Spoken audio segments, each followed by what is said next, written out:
Welcome to In Your Element podcast, where we dive into stories of those thriving in their element.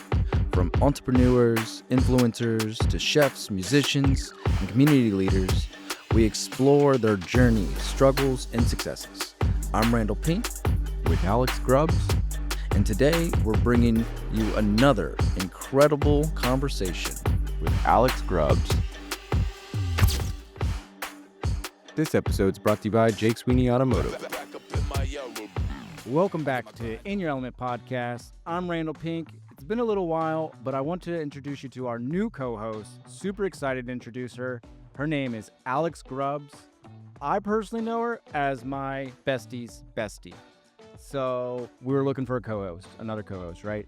And when we had the conversation about you coming on board, I was actually super excited about it. Because obviously I've known you for 7-8 years now, and I think you're perfect for what we're looking for. What sparked your kind of curiosity to kind of come on board with this or take this opportunity? I've always wanted to be a part of a podcast where I can talk to people, interview them, get to know them, but then also share a little bit about my personality too. I think I have an innate nature of making people feel comfortable. Absolutely. And so also having a kind of entrepreneurship background or, in the corporate world, understanding what the come up is like, going from nothing to something and building yourself. I think it's really interesting to hear people's stories. And so I thought that this would be a perfect fit. Plus you and I go hand in hand. So I think it's going to be fun. And I'll be honest, I wanted to reach out and say something about you coming on board with the podcast.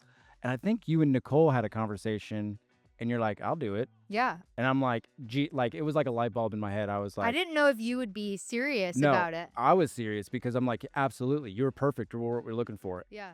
Because of the chemistry that Nat and I had, this is going to be hard to find a replacement, right? Right. And you guys are kind of completely different, but that chemistry is still there. And Right. That's what I was looking for, right? Yeah. I didn't want to plug somebody in. Just for the sake of plugging them in.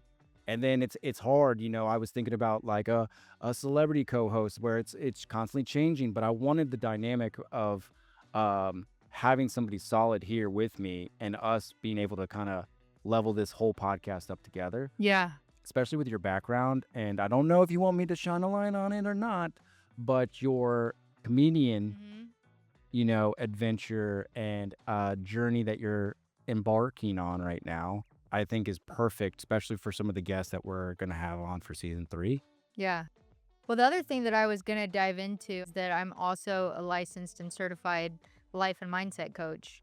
And so I did that for years, studied it, had a couple clients, which I loved. That was my greatest passion. That's still kind of like a life dream of mine. But I started to network and make content on Instagram, and then it kind of fell off. But I loved it when I had my clients and I got to know them on a deeper level and then kind of help them sift through their own thoughts and really just offering a different perspective. It wasn't even like I was offering advice. It was just like I was holding up a mirror to themselves and saying, okay, well, what if you thought about this differently? And I just love watching people's just light bulbs turn on and be like, I didn't think about it like that, and then them solve their own problems. Yeah. So that was another big aspect of who I am that made me interested in this. That's very interesting because I do now remember that about you. That was a thing. That was a thing. Yeah. And I think that is fascinating. Yeah. How did you get into that? Yeah, so I worked at LexisNexis for about 10 years, and through that, I was always in sales, and then I started from the very rock bottom, making calls for other people, setting up appointments for other people, and then worked my way up and kind of became a leader in my role, and I was mentoring a lot of new salespeople that were coming in, and a lot of them, I would see them be successful because of the coaching that I was giving them. And then it was also kind of on the personal side too, because sales is just as much business as it is personal, because you have to have the right mindset in order to be successful. Yeah. And so I wanted to dive deeper into that, into helping people more so on the personal side. And so I signed up for schooling and got certified to become a life and mindset coach. And then I kind of took it from there. I had such an innate passion for watching people thrive and succeed with their own abilities and teaching them that you already have everything that you need to be successful. You just don't know the steps to get there. And so that kind of just lit a fire in me. Yeah, you're like unlocking things that people didn't know Yeah. about themselves. Right. Like you said, showing that mirror and Yeah. being like, oh, well, I didn't even think about that. Yeah. And I think it's really cool that you took on where you were working and your day-to-day job and be like, hey, this is something. It almost unlocks something for yourself. Yeah. And be like, hey, I think I can almost do this. So you went to school or you took classes to get certified. Yep. How was that journey about? Like, were you like, oh, dude, this is it. I I loved my class. It was online and it was every Wednesday for about 4 hours. And it was like an 8-week class. And there was a French girl in the class with me, and she was trying to be a life and mindset coach too. But throughout the class, we had to use each other as like dummies almost. Like, Yeah. And so I would life coach her, she would life coach me. And it was honestly beautiful because I would get her to talk to me about things, and then she would be like, these are things I haven't talked about in years or ever. And it would be like things in her marriage or things with her kids or dreams that she had as a teenager that she just kind of let die. And when we were having these like mock-up conversations, I would see this like spark in her eye be like, I could do that. Or I don't know why I haven't thought about that in a long time. And so it was really empowering for me to empower her. Yeah. And that was something that I just was like, I feel like I'm meant to do this. That's definitely a skill set, if you will, but Yeah. a skill set that you either have it or you don't, right? Right. You're either a good listener or you're not such a good listener. And you're like, when people tell you things, you're like, yeah, that's cool, but I would do it this way, right? Right, And yeah. instead, you don't even approach it that way. You're like, well, have you ever thought about like this or like this? Yeah. Right? And you're completely unbiased on the aspect, right? Yep. You're not sitting there being like, well, if I was in your shoes, this is what I would do kind Right. of thing, right? Yeah. You said before, off camera, that you had a lot of layers, and I Mhm. didn't realize that was one of them. Yeah. I like, in passing, I think I did know at one point in time, Nicole's like, yeah, she does this. And I'd be like, oh, that's kind of cool. Yeah. And then that was it. You know, you've never life coached me. Right. I'll tell you that much. Well, I might have done it. And you might just have done didn't it. know. Yeah, right. Subjectively, I guess. Like, oh, Yeah. well. And when you talk about the listening part, I truly think that my listening skills came from my corporate job in sales because I went through all of these trainings, how to be an effective listener, but specifically for sales. And it was truly just like, don't have your next question always prepped, like be very in the moment and listen to what they're saying. So that way it can be a true conversation. And I think that that was something that I honestly perfected. Yeah. And that's why we have like discovery calls in sales where you are making your initial outreach and you try to get to know them. Mine would always be 45 minutes to an hour long. Most salespeople, their discovery call is 10 minutes, 15 minutes if they're lucky to even get somebody to stay on the phone that long. But that's because if you're prepping the next question every time, the person on the other end can feel that. They feel like you have an agenda. Whereas I was going into it genuinely interested, especially as a salesperson. If I'm trying to come in and solve a problem for you, I really need to understand what your problem is. And if you're just answering these 5 questions that I have, I still don't know what your problem is. I'm assuming. And usually when you assume, you're not going to get the sale because you missed it. You just check the didn't- box. You just check the box. Yeah. And so I always try and find where the actual bruise is, and it's almost never where you think it is. But once I find it, I then dig in. I dig my thumb into it, and I'm like, let's go deeper into your problem. And then that's where all of the discovery happens. And I try to very attentively listen to that because then I always bring it up full circle when it comes to the closing. When they're like, they give you pushback and they're like, I don't know. And then I'm like, okay, but you just told me about this problem and all of the hours of sleep you're losing over it. So like, what do you mean? I love this conversation because you just shined the light on, like, you gave us a little hack on the sales side, Yeah. right? But then you incorporated that into your personal and life coaching. Mhm. During your journey of life coaching, where is that at, like, now, as far as, like, is that something that you still want to, like, pick up eventually and, like, pursue? To be honest, it's my dream job. Like if I could just be a life and mindset coach or a sales coach, that would be what I would love to do. When I very first got certified, I was all about marketing myself on Instagram and I started posting on there and I had a pretty good following from all of the people that I worked with and mentored. And so a lot of those people who followed me on Instagram were like, absolutely, you can coach my life. You literally coached me to success here. And so I had a couple clients in the beginning. I loved it. And then a lot of shifts happened in my personal life to where it kind of fell off. And I like dwindled down to 1 or 2 clients. And then I also just wasn't keeping up with the content. And so when it comes to trying to build something from scratch for yourself, you have to be hip to content. Yeah. You have to figure out how to get yourself out there. And at one point, I made these really cool business cards and I was like, I'm just going to go to coffee shops and put the business cards out.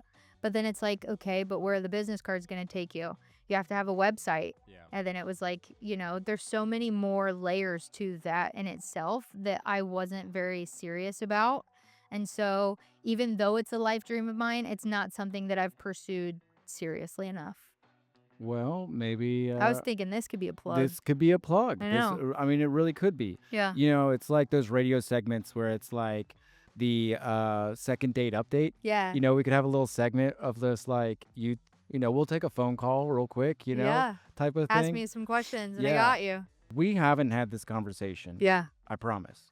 And the core reason of the In Your Element is for these people to tell their success stories and their struggles and how they got to where they are.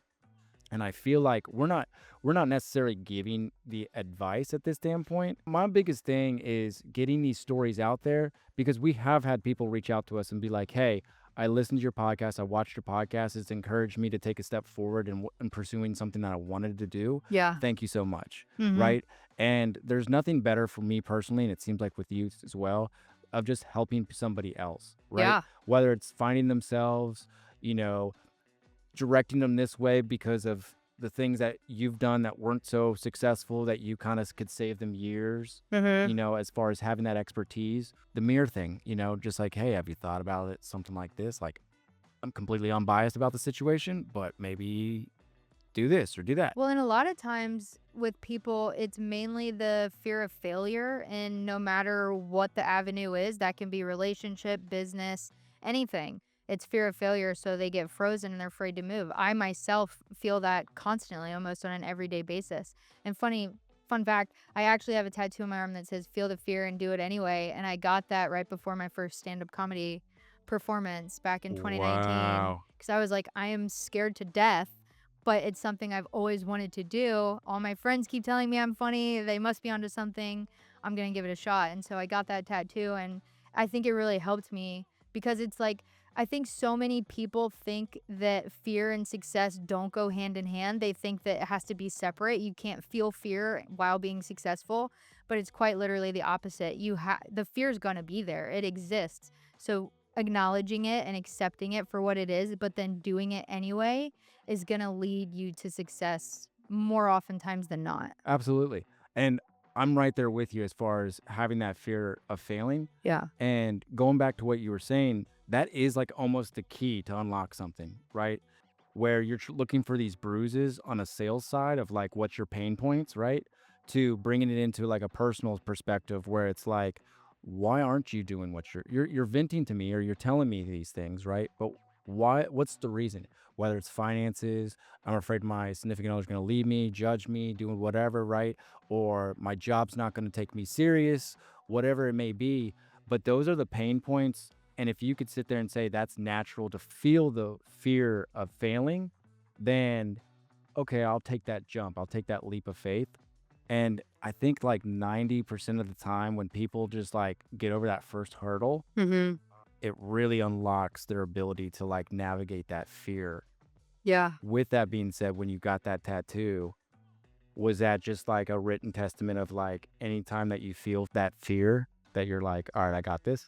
Yeah, ideally that's what it was in the moment, and it helped me get on stage. And I think about my tattoo and the saying and the meaning behind it every single time before I get on stage. It's not to say that every time since then I've felt the fear and done it anyway. There's been several times where I felt the fear and the fear chewed me up and spit me out, and I didn't do the thing that I wanted to do. Yeah. But a lot of times I will look at the moments where I was vulnerable and I felt the fear and I did it anyway, and I look at what happened because I did that. And every single time it felt like a success, even if it wasn't. There's been so many times I went on stage and I bombed and I was embarrassed, or I had an anxiety attack afterwards and I was like, I'm never doing this again. But then I think about the times like that I did great and I felt the same way where I was so scared. And it was like, there's going to be wins, there's going to be loses, but like those wins feel so good that the loses are worth it. Yeah. Like the loses felt like I was dying. Yeah. Like I was like, my world is over. I'm not going to show my face in public anymore. And it was just like, once you get over that, you're like, okay, but there's probably a win on the other side if I just keep going. Yeah, it itches that itch, right? Yeah. It's an addictive thing to like Absolutely. small win, big win, just overcoming something that you may or may not have, like you psych yourself out a lot of times. And I think, you know, in a human brain, I'm not a psychologist, we default to that negative, the reasons why we can't versus all the reasons why we should or why we want to. I feel like that's another thing that people struggle with, finding their passion in life. You know, not getting society involved, but like there's such a stigma of like whether it's a 9 to 5 job or like a certain expectation of what somebody expects out of you. And that alone, I think, keeps you away from taking on the opportunities to do things, right? Like whether it's your comedy or a new job or just doing things in life in general, right? Like going on a hike or doing whatever. I feel like getting over fear, and I've said this numerous times on here, but like getting over your fear and getting over that hump really like elevates you into new areas, Yeah. if that makes sense. Yeah. Well, and I feel like a lot of it also stems from childhood. Like society definitely plays a huge part in it, but childhood does almost just as much, if not more, Yeah. where it's like, you know, what kind of example did your parents set for you? Were they feeling the fear and doing it anyway? Were they chasing their dreams, or did you 9 to watch them be 5ers. stuck in a 9 Yeah. to 5, hate their Yeah. life, come home, be miserable? But then it was also, you know, as a kid, if you said, you know, I have this aspiration, I have this dream, were you supported or were you laughed at? Yeah. Or was it like a, you know, as a kid, I wanted to go out for American Idol because my shower voice was crazy. I was like, I'm the next Kelly I Clarkson. got this. I got Yeah. this. Yeah. And my mom and my stepdad literally laughed and they were like, yeah, right. Like, come on, be realistic. And that was kind of like a shot to me where I was just like, you're right. I should probably think more inside the box like you guys. I should dwindle it down to something more realistic. And 9 to 5 sounds great, doesn't it? Because that's what you guys do. Stability. Right. But then, like, as I grew up, it was once I became a mom that changed everything for me. And I was just like, no, you really can do whatever the heck you want to do. You just have to have enough gut to do it. See, that's interesting because I was going to highlight you being a mom. Yeah. When I became a father, I had so much fear of failing that it like narrowed my, like, I think before I was like, oh, I'm going to do this. I'm going to travel. I'm going to do all this stuff. I'm going to move to Cali. And then the moment I had Parker, my first child, it was like, nope, you're staying here, going to get a 9 to 5. Maybe you even get a 11 p.m. to an 8 a.m. job Yeah. so that you can be around your kid more often, right? Like it completely just like this cloud came over me where I'm like, nope, you're staying here. This is what's best for your child. Yeah. And it's interesting to hear your perspective of like when you became a mom, it like unleashed this whole, I can do anything I want. And I think that's like a really big highlight I want to make on this In Your Element podcast is you can do anything you want. We have astronauts, we have doctors, we have lawyers, we have business owners. Like they didn't get to where they are thinking, I'm just going to do this job or this job or this job. Yeah. Like, I think that's really important. And it's so funny that we're naturally bringing this stuff up because yeah, I think it goes hand in hand going back to your life coaching and your job and your career and stuff like that. So Yeah.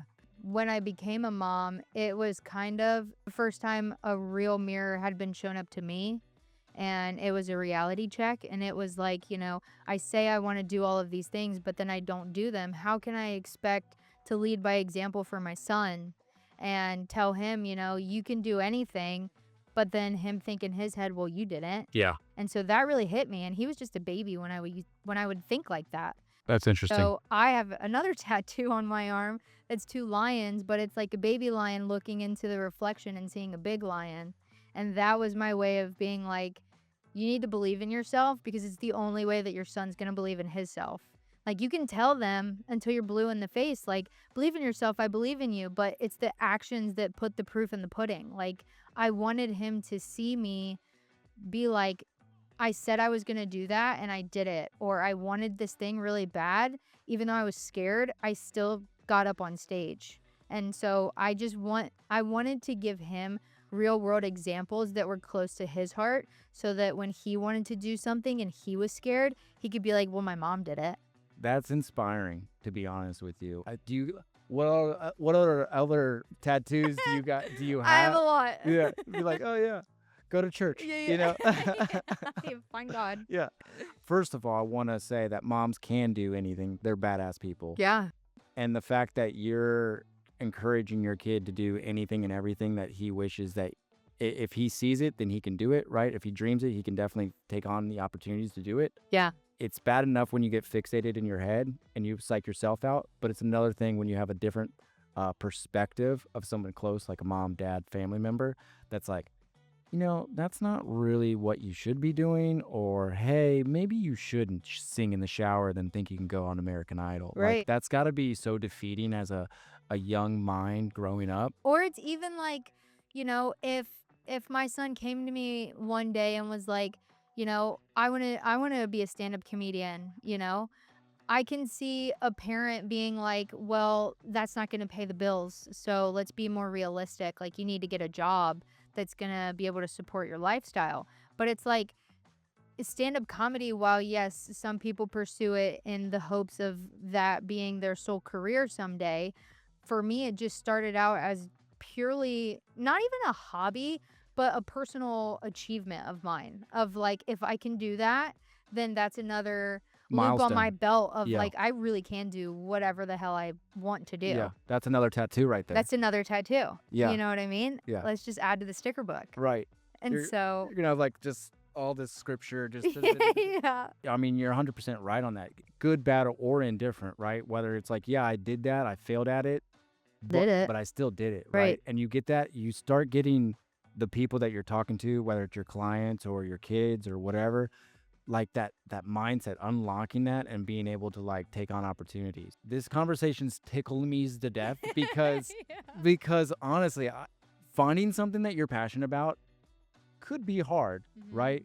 If you're narrow-minded, you're 9 to 5, you don't want to go to school for anything, you don't want to commit to anything other than like, that's just, or you default to, that will never be me, Right. right? But getting over that, man, Yeah. I can't tell our audience enough, and anybody who I talk to, like, I've had jobs where I've absolutely hated, and I have jobs I've actually loved, and there's such a difference of like, and it doesn't have to deal with pay or anything. It's just like, dude, I love doing this. Right. Another layer to me is the one that I would consider a hobby is the rave world. Oh yeah. And so I am very heavily involved in the rave community. It's funny because I was gonna try to have you and Nicole on to talk about that. So I gotta tell you, Nicole and you introduced Nicole to the rave world, right? And she'd always come home, she'd always talk to me about it, and I'm like, all right, you'll never see me there. And somehow you guys end up like getting me out of my comfort zone and going to this, and I will tell you that's a completely different world out there. I absolutely love it. It's so genuine, it's so pure, that it made me think, all right, how can I incorporate this on the podcast? I need to have Alex and Nicole come in to talk about that. So what got you into the rave world? Yeah. Well, so I started all the way back in 2019. So I went to Thompson House and saw my first show, and my mind was blown. I will never forget it.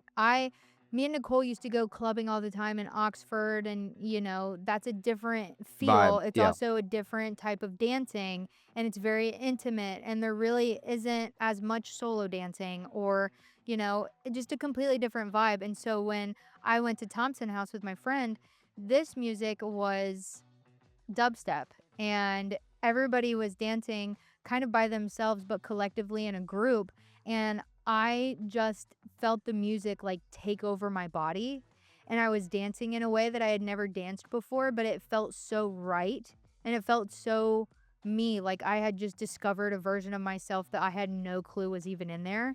And I completely fell in love with it. I was obsessed. I was enamored. And so then I bought, almost immediately after that, I booked a ticket to Lost Lands, which is the big EDM festival in Ohio. And I solo sent it. I went by myself. I slept in my car. I met a bunch of people out there. It was crazy. I rode the rail for the first time. You went all in. I went all in, and I just was like engulfed by the nature of the beast. Like I just wanted to learn everything about it. I was taught so much, and it was so cool because I got to meet so many different people, so many different perspectives. And there was also so much to do there that really allowed you to kind of open your mind. Like I would think about my personal life or things that were going on at home, but I would be at this festival and I would think about them in a completely different way that I had never thought about it. Because when you're at these festivals, it just opens your mind to almost a different version of reality. Yeah. And almost a way of like looking at things like they're not that serious. Like these things that you're beating your head up over, or like you can't sleep at night, like it's not that serious. It's not make or break. And honestly, it was like really figuring out, am I a good person? And like, what do I provide and what do I bring to the table? And then like looking at my circle of people that I surround myself with. Are they good people? Are they people that I would want to spend every day with? Like, do we share common interests? Like, it was just diving so much deeper into that. And so that kind of started my journey. I learned so much more from every festival that I went after that. It became something that was very sacred to me. And so when I introduced Nicole to it, I'm glad that I was the one that was able to do it, because a lot of people view the EDM community differently, but we all have a very clear understanding of like the PLUR, the peace, love, unity, respect, and responsibility. And it's the sense of like, you can be anything that you want to be. You're so completely accepted in this environment. You can come as you are, or a version of yourself that you've always wanted to be, but never thought would be socially acceptable. And you're going to feel like it's the first time you've ever felt home.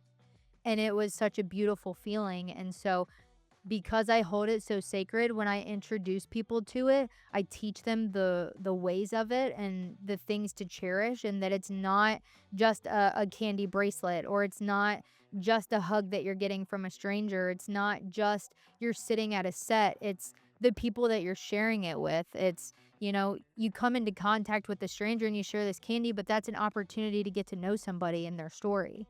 And their story might inspire some part of you that you didn't know that you needed. And so it's very beautiful. That's so interesting, because up until I went to Bonnaroo, up until I had no idea what I was getting myself into, and everything you just mentioned I could see for myself. And it's definitely one of those things, if you've never been to a rave or been in the scene before, you should definitely just take a step out of your comfort zone, try it out, because I feel like you would get bit and you're going to be like, dude, I love this. Yeah, it's an addiction too. It is an addiction, and the right one, right? Because you're like, there's so many loving people, and I'm not knocking concerts or knocking It's music just a different festivals, vibe. but it is a different vibe, and it's completely love. You'll see things there where you're just like, am I in the like reality? Yeah. Right? You'll see so many things, and it's so crazy because it's like these people that are there are just out there and unlocking things about themselves, and just like there to like, I want to say have a good time, but it's more than that. It's absolutely more than that. Deeper. Yeah. It's much deeper. I feel like at festivals, especially, because festivals and shows have a completely different vibe in themselves, because at a festival you're typically camping and it's like you're living with these people. It's like we all share the same space. And so I feel like the love at a festival pours out tenfold more so than it does at a show. Yeah. But I feel like when people go to these festivals, because the world is where it's at, and it kind of has been in a shit show for such a long time, none of that exists when you're at a festival. Like, it is truly like we're all coming together and we all understand that love is going to solve every problem. And everybody is so accepted for who they are, which 9 times out of 10, people don't feel that way in the real world. And that's why it's so comforting to be there. Even if it's your first time going, it's a bit uncomfortable at first. When I went my first time, mind you, I was completely sober. I know that there's a lot There's a little of stigma, there's a but lot of stigmas, but I went completely sober to my first festival the entire time. And I felt all of the beautiful experiences. A lot of people will say, well, don't you need drugs to listen to that music? Absolutely not. That's my morning hype up songs. Yeah. And so you don't need anything to be a part of the community other than the ability to accept yourself for who you are. If you're not ready to look in a mirror, then maybe it isn't for you. But ego deaths are also a really real thing when it comes to going to things like that.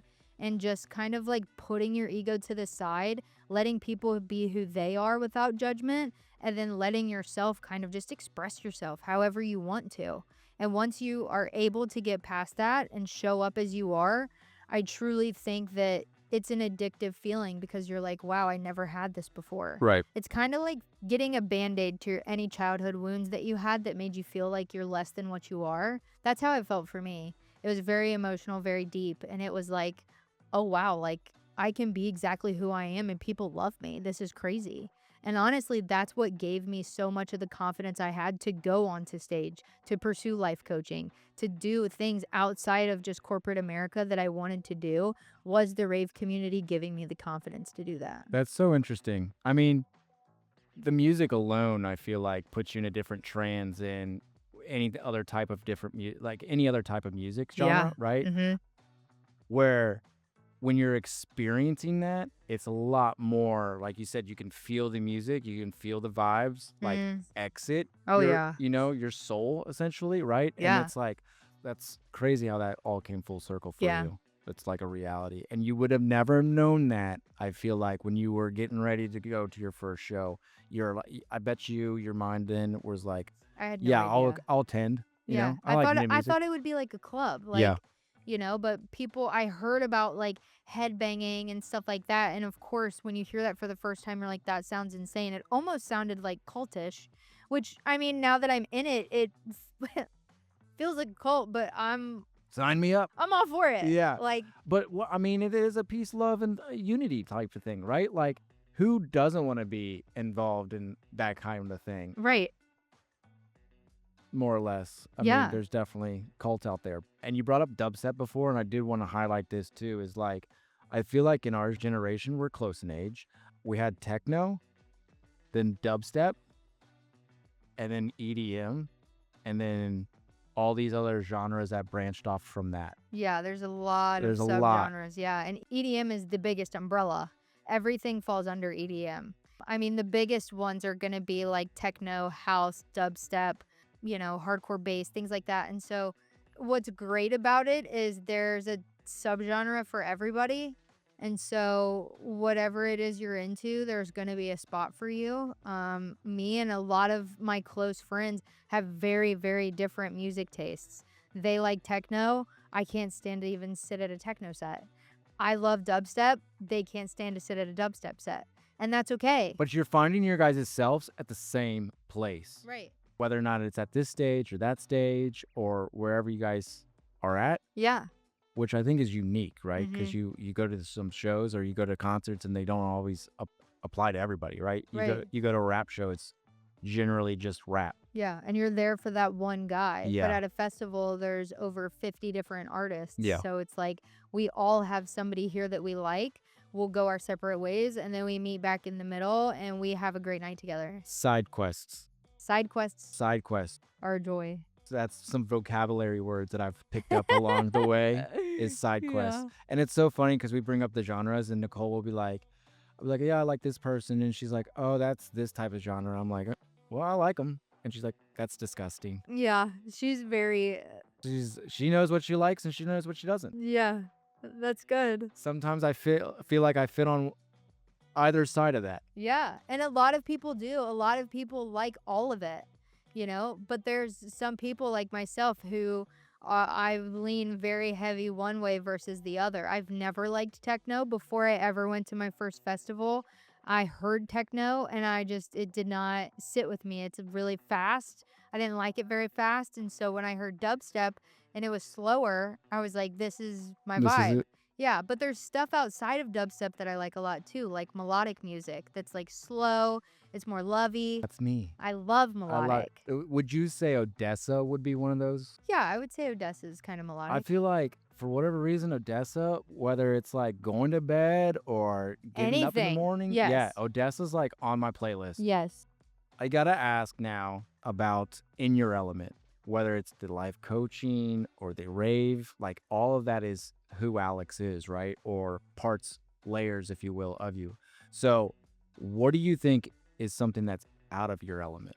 Out of my element? Yeah. What is something that's out of your element? This could be laundry. This could be mowing the grass. This could be anything. We've had a lot of people say various things, but like, what is something that you're like, I do this because I have to, but it's not something I want to perfect. It's not something I want to pursue. I mean, straight off the dome, I would say anything that involves housework. I've been a single mom homeowner for since 2017. So I've had my own house for a very long time and I've completely redone it. I hate every second of it. It's not my vibe. You probably feel more accomplished getting on stage than you do if you like built something. Yeah, Right. I can't stand building things. I try and change my mindset. Like last night, Yeah. I'm redoing my room to make it more my space and something that's more homey for me to come home to and like be at peace in. And so I got these new bedside tables and then I had to build them and I'm kicking and screaming every single step of the way to get through it. But I just know I'll feel better once it's done. But the fight that I put up within myself to get there, I don't feel with hardly anything else. And you don't feel accomplished when it's all done? Yes, I feel accomplished, but every time I get done, I'm just like, I hope to God I never have to do it's that the again. process. It's funny because you were definitely on the phone with Nicole when you were building those, and Yeah. I was like, "Hey, who's kicking and screaming right now?" Yeah, and it that's was you. me, And it was yeah. you. I was like, "What's she doing?" She's like, "She's building this. Can you go help her?" And I was like, "I don't think Yeah. I can." Yeah. So I think that's funny. But you accomplished it. I I saw them. accomplished I it. did see a video, a picture, if you will. Yeah. They It's look great. done. They look good. I'm glad that they're done. It's just not something that I get excited about. If I can have a friend come do it for me, I'm all for that. And I'm about as independent as they get. Yeah, I agree. I'll give you that. But when it comes to building stuff, it's really not my thing. And yeah, house stuff is just it's not my favorite. But I also wonder if I despise it so much because I've done it for so long by myself. With that perspective, it's always nice to have somebody else, right? Yeah. Whether they're reading the instructions or not. I don't mind it when I'm doing it with somebody. Yeah, You it know? could be fun or it could be, funny. Yeah. So it just depends. Like, that doesn't look right. Yeah. And you're like, oh yeah, what are these bags of screws for? Right, Yeah. exactly. And then And- you're like, oh, God. And nowadays they like give you extra, and I think that's like purposely to screw you up a little bit. 'Cause Yeah. You're like, well, hold on, there's 5 screws missing, but you're supposed to only have 3 extra. So there's 2 screws that need to go in here, and you're like, Yep. screw it, and then 2 months later, it like breaks. on Yeah. it. Yeah, we're going to fingers crossed on my bedside Yeah. tables. Well, But I was going to say what makes me feel out of my element is it made me think of being on stage because being on stage is so out of my comfort zone. It's like the furthest out of my comfort zone I could possibly get for me. Like I feel the most vulnerable, like a target almost when I am on stage, and it's not comfy, it's not cute, it's not a great feeling until I get over the hump of being on stage and I get that first laugh. yeah. Then it switches and then I'm in my element. But I tell you what, walking up there, I couldn't feel more out of it. Well, it's funny you said like it's almost like you have a target, which you're walking up and you're doing public speaking, but you're obviously doing it in a comic way. So you do have all these eyes Yeah, on you, You right? are a target. You are a target. And I think it's so cool to overcome that, right? Because it doesn't deter you from doing it, right? Right. It doesn't keep you. Sometimes that anxiety might push you back a little bit. Yeah, absolutely. I think you deep down you realize the little wins that we were talking about earlier, Mhm. or just overcoming it in general, is worth it, right? The juice is worth the squeeze when it comes to that. Where Yeah. you get up on stage, you get your first laugh, and you're like, "Oh, I got this in the bag." Yeah. Well, and so to be completely honest, I was doing stand-up comedy regularly. I would say I started in 2019 and I went until about 2022, and I was getting headline offers for like small clubs and small bars and stuff like that. And my longest set, I had gotten up to 20 minutes, which is huge. That's huge for somebody just starting Absolutely. out. And a lot of times I was riffing. I love crowd work. I feel the most comfortable doing that versus telling my own jokes, because I can cut it up with anybody and make a joke out of anything. But I started to experience like having these little panic attacks while I was up there. I was actually at a bar and was doing like a quick 5-minute set, and the guy that I picked for crowd work was so drunk that he couldn't hear me. And so when I went to go riff at him, he didn't have anything to say back. It was awkward, and it was just like nobody at the bar was like receptive to doing crowd work too. And it made me panic so bad that I was so scared to get back on stage. And that was just a bar. It was barely a stage. It was like You picked a on step Jerry up. the regular. Yeah, Jerry the regular here, who's Yeah. absolutely schlarched out of his mind. Flarshed. I love that. That's another vocabulary Yeah, word. he couldn't say anything back. And so I had a couple shows like that. I'd say I had like 3 that were kind of back to back, really big hits to my ego. And so I stopped completely. The fear completely took over me, and I haven't gotten back on stage in a long time. And so what I did was try and take a baby step towards getting back. And so I started improv school again. I did improv school a couple years ago and then did my first improv show, but I was doing it simultaneously with the stand-up, and they kind of worked hand in hand. It helped with my stand-up. And so now that I'm back in improv school, I'm getting on stage, but other people are up there with me. There's not as much pressure because it's all off the dome. It's all stupid, silly. We're all having fun. And that has really, really helped push me to getting back onto my stand-up comedy grind. That's so because cool. I'm gaining the confidence back, and I have my first improv show next Saturday. I'm super excited, and We're going Plug to it. that. Plug it. Where are you performing? the Black Box Improv Theater in Dayton, which is a great improv theater. It's the biggest one in Dayton, and they have shows every Wednesday through Sunday. And the people there are amazing, incredible. They have special guests sometimes come in from Chicago. There was a guy that was just there that was a huge improv performer in Chicago. And so look into it. It's a really fun time. Oh, I can't wait to go, to be honest with you. Yeah. And going back to that fear of having the fear of failing or whatever it may be, I feel like fear can be looked at as like a rash. You know, once it Yeah. pops up, it just starts overcoming, like it just starts spreading. Yeah.